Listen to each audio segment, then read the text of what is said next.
Yeah, bẹ́ẹ̀ ni o, make you take am easy. na so o. Radio Afinju says if you drink, don't drive. If you drive, don't drink. Tẹ́ jẹ́jẹ́ o. Make you take am easy. Na so o. This awareness is brought to you by Radio Afinju. When heavy rain begin fall and plenty water full everywhere, dey alert my people, shine your eyes as e dey happen for other places e fit reach your side. Má ṣe da ìdọ̀tí sójú àgbàrá, gbé ilẹ̀ rẹ fún àwọn ọkọ̀ akólẹ̀. No go put yourself for danger dey waka for flooded roads. Gbọ́ o, ǹjẹ́ tó bá rí ẹnikẹ́ni tó hùwà tó lòdì sí òfin àmójútó ìdọ̀tí àti ẹ̀gbin, ẹ fi tó àwọn aláṣẹ létí. Report to the nearest authorities. Má ṣe da ìdọ̀tí sójú àgbàrá. Ìlera lọ́rọ̀. This awareness is brought to you by Radio Afinju. Wherever you're listening or watching Radio Afinju, the time is 3 p.m.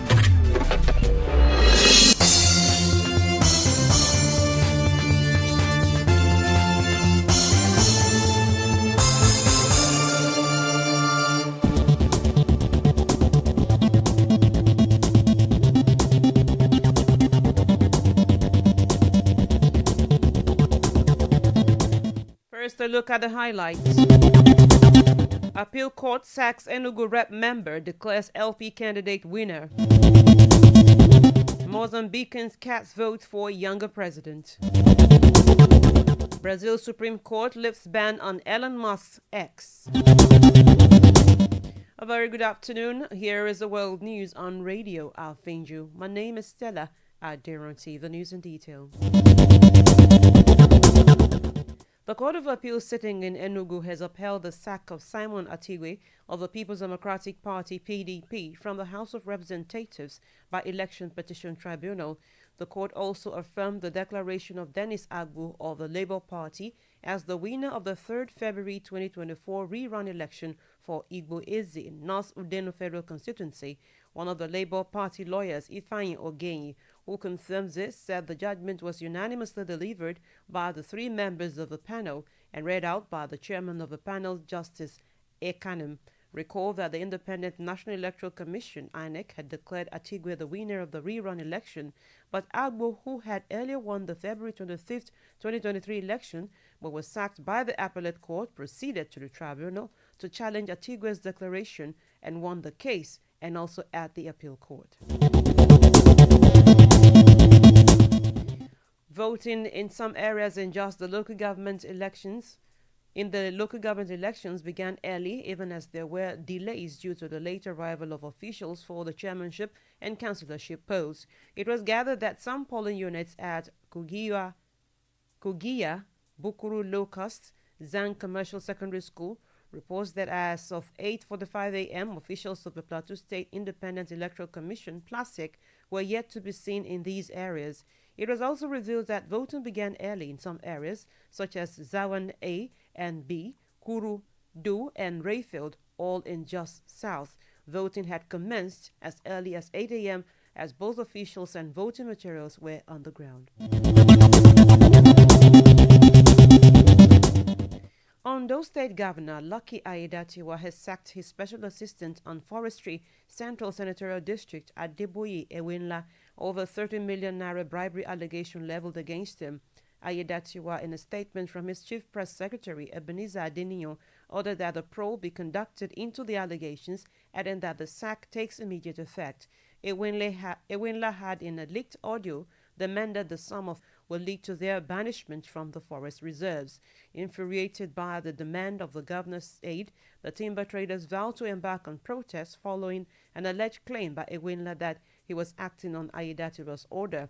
Meanwhile, Aiyedatiwa, who disclosed that Ewinla will soon be replaced, stated that the activities of everyone manning the forest reserves across the state would be looked into. The Nigerian National Petroleum Company Limited, NNPCL, has again jacked up the pump price of the premium motor spirit PMS, also known as petrol, to 1,030 naira per litre. The development was observed at some NNPCL outlets in Abuja earlier in the day. Reports said the recent development came after the NNPCL decided to terminate its exclusive purchase agreement with Dangote Refinery. This means the NNPCL will no longer be the sole off-taker, and marketers can now negotiate prices directly with Dangote Refinery. In the Federal Capital Territory, the product was previously sold for 897 naira per litre. It was also gathered that in Lagos, fuel which previously sold for 885 naira per litre is now being sold at 998 naira amidst long queues.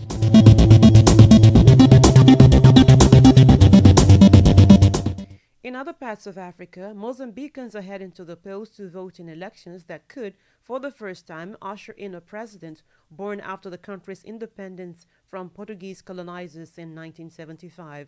Some 17 million of the country's population of 32 million are eligible to vote in the coastal, resource-rich southern African country. Sources said parliamentary and provisional elections in the 11 provinces will be held simultaneously.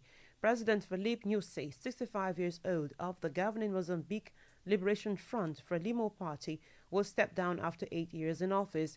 He could be the last of Frelimo's pro-independence fighters turned presidents who were at the front lines of the brutal liberation war that saw thousands of Mozambicans killed. Many of the country's youth, though, say they are tired of the old system and want more jobs and security amidst high levels of poverty and an armed conflict in the north.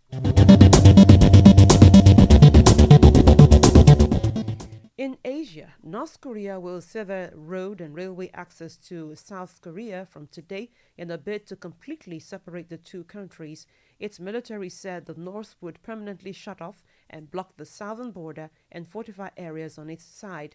The Korean People's Army, KPA, described the move as a self-defensive measure for inhibiting war, claiming it was in response to war exercises in South Korea and the frequent presence of American nuclear assets in the region. It marks an escalation of hostility at a time when tensions between the Koreas are at their highest point in years. The declaration is a largely symbolic step by Pyongyang. Roads and railways leading from North Korea to the south are rarely used and have been incrementally dismantled by North Korean authorities over the past year. It also comes amidst a broader push by Pyongyang to change how it relates to the south and follows a string of inflammatory incidents that have worsened relations between the two countries.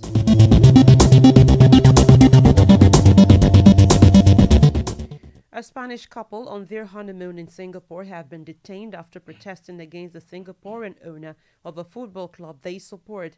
Danny Cuesta posted photographs of himself outside the home of Peter Lim, the billionaire owner of Valencia CF, holding a banner criticizing the business magnate.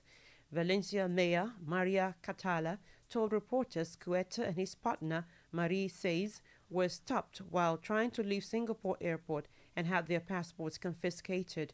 It is unclear what charges the pair face, if any, but the matter will be resolved later. Singapore has some of the world's strictest laws on vandalism and public assembly, which includes assemblies even of one person.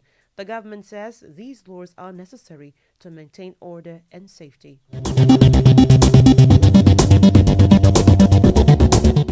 In the United Kingdom, the next leader of the Conservative Party will be selected by Conservative Party members, but they will only get to choose from the final two candidates picked by Conservative members of Parliament later in the day.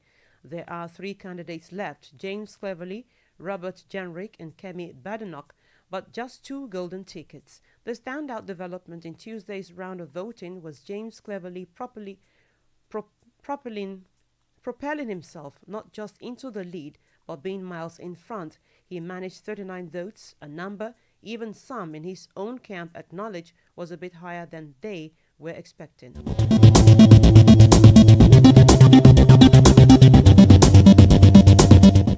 From Europe, a 14-year-old boy who killed 9 children and a security guard in a mass shooting at a school in the Serbian capital Belgrade last year has given evidence at his parents' trial behind closed doors.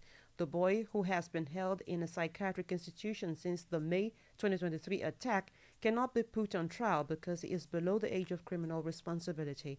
His parents went on trial earlier this year accused of a serious act against general safety for failing to secure the weapons and ammunition properly, charges they denied.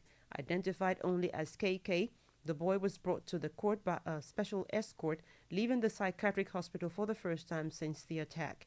He was questioned as a witness by the judge, the prosecutor, and defense and murdered child.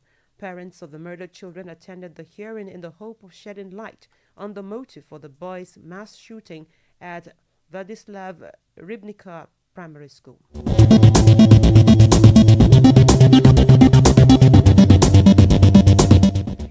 In the Americas, Brazil's Supreme Court has lifted a ban on Elon Musk's X after the platform was blocked amidst a dispute over disinformation.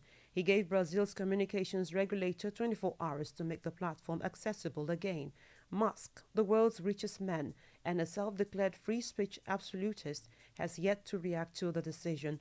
Through its global affairs account, X said it was proud to return to Brazil, adding that it would continue to defend freedom of speech within the boundaries of the law in the countries where it operates. The platform, formerly known as Twitter, was suspended in Brazil, one of its largest and most coveted markets, at the end of August in a standoff over online disinformation related to Brazil's 2022 election campaign. X had also failed to name a legal representative in the country as required by law. Last week, the judge confirmed that the company had also settled fines amounting to about $5.2 million.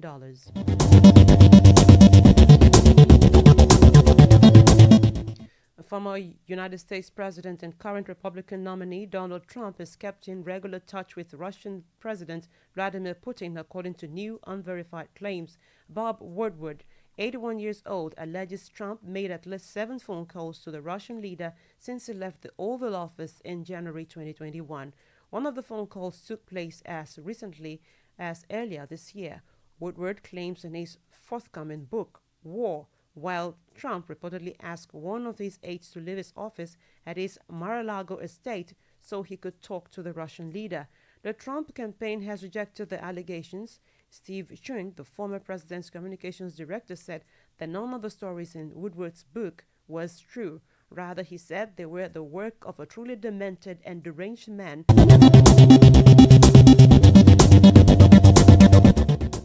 In the Middle East, Syria's foreign ministry has condemned a suspected Israeli airstrike on an apartment building in Damascus that it says killed 7 civilians. The ministry said women and children were among the dead from Tuesday evening's attack on the Messeh neighborhood, which houses the Iranian embassy and other diplomatic facilities, though Israel's military has not commented. The Syrian Observatory for Human Rights put the death toll at 13, including 9 civilians and 2 members of the Lebanese armed group Hezbollah, which is a key ally of Iran and Syria's government. The UK-based monitoring group said the strike targeted an apartment frequented by leaders of Iran's axis of resistance. A military source reportedly said that the building was hit by 3 missiles launched by Israeli aircraft from the direction of the occupied Golan Heights.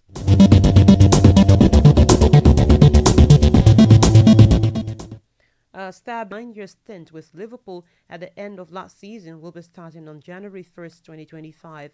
According to a statement, Klopp will not interfere in the day-to-day business of the clubs, but rather take on a higher level